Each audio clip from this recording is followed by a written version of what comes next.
ሰላም አለይኩም ወራህመቱላሂ ወበረካቱ። እንዴት ናችሁ? ደህና ናችሁ ወይ? እኔ አልሐምዱሊላህ። እና ዛሬ ይዤላችሁ የመጣሁት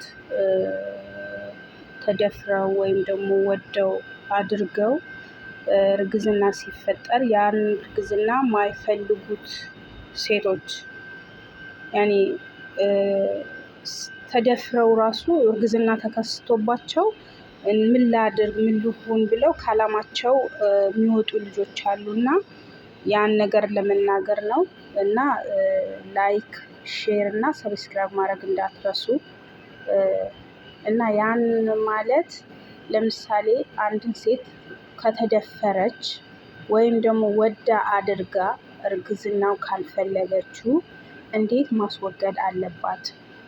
ያን ማስወገድ ያለባት ለምሳሌ አሁን ወይ ተደፍራ ወይም ደግሞ ወዳ አድርጋው ያ ልጅ ካልፈለገችው እርግዝናው ሲከሰት ያን ግንኙነት ባደረገችበት ሳምንት የሆነ ሰውነቷ ላይ የሆነ ምልክቶች ታያለች። ለምሳሌ ሆዷ እንደማበጥ እና እንደማበጥ ስላችሁ የሆነ እንደ መንፋት ይመስለናል እንደዛ። ወይም ደግሞ ሰውነትን መጨመር ውፍረት አልጨመርሽም ግን እንደጨመርሽ የሚመስልሽ ነገር አለው ምልክቶቹ ማለት ነው። ያን ነገር በቃ ያን ግንኙነት በተከሰተበት ሰዓት ወደድሽም ተገደሽም የተደረገብሽ ነገር ካለ ያን ልጅ ካልፈለግሽው ባደረግሽበት ግንኙነት ካደረግሽበት ቀን ጀምረሽ ወር ፔሬድሽ እስከሚመጣ ድረስ ስፖርት መስራት አትርሺ። ስፖርት ስል ወር ጠብቀሽ እርግዝናሽን ለማረጋገጥ ከሞከርሽ ልጅ ይፈጠራል። ከዛ በኋላ በምን ላስወጣው መድኃኒት ምናምን ትያለሽ። ያን እስከምትይ ድረስ ልጁ ነፍስ ይዘራል። ያ ማለት ደግሞ ልጁን እንደዛ ከሆነ በኋላ ደግሞ ማውጣት ወይም ማሰቃየት ማለት ሐራም ነው። ለዛ ልጅ ሳይፈጠር በፊት ፔሬድሽ እስከሚመጣ ድረስ ስፖርት ስሪ። ለምሳሌ ስፖርት ስልሽ ሰው ሀገር ሆነን እንዴት ስፖርት እንሰራለን ሰው ቤት ሆነን ምናምን ልትሉ ትችላላችሁ።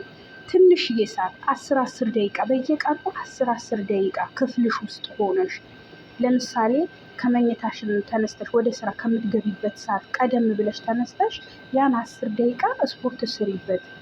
ስፖርት ደግሞ ተኝተሽ መነሳት፣ በሆድሽ ወደ ኋላ ተኝተሽ መነሳት፣ እግርሽን ወደ ላይ ሰቅለሽ ወደ ፊት ለፊትሽ እያመጣሽ ጉልበትሽን ማቀፍ መዘርጋት ያን እርግዝና እንዳይከሰቱ ያደርጋል።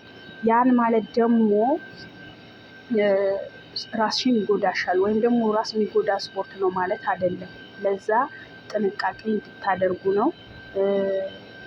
ያው እንግዲህ ሳትፈልጊ ያን ነገር ተከስቶብሽ ከሆነ ከአላማሽ ለምን ትወጫለሽ? አላማ ይኖርሻል፣ ብዙ ቤተሰብ የምትረጂ ሰው ትሆኛለሽ እና በእንደዚህ አይነት ነገር አላማሽን እንትን ማለት የለብሽም። እና ይሄን ስፖርት በእኔ የሆንብሽ ተከታትለሽ ስፖርቱን ስሪ። ፔሬድሽ ከመጣ በኋላ ደግሞ ማቆም። ፔሬድሽ ምናልባት ያን ስፖርት ስትሰሪ ቀደም ብሎ ሊመጣ ይችላል፣ ለዛ ሊዛባ ይችላል። ከዛ በኋላ ደግሞ ማስተካከል ትችያለሽ። ለምን ከዛ ህይወት ስትወጪ አንቺ ለምን ያን ነገር ወይ ተገደሽ ተደፍረሽ ሊሆን ይችላልና ይስተካከላል። ስፖርትሽን ሳታቋርጪ ስሪ። አላህ ከእናንተ ይሁን ከኔም ይሁን። እና ሰብስክራይብ ላይክ ሼር ማድረግን አትርሱ። አማና። ሰላም ሁኑልኝ።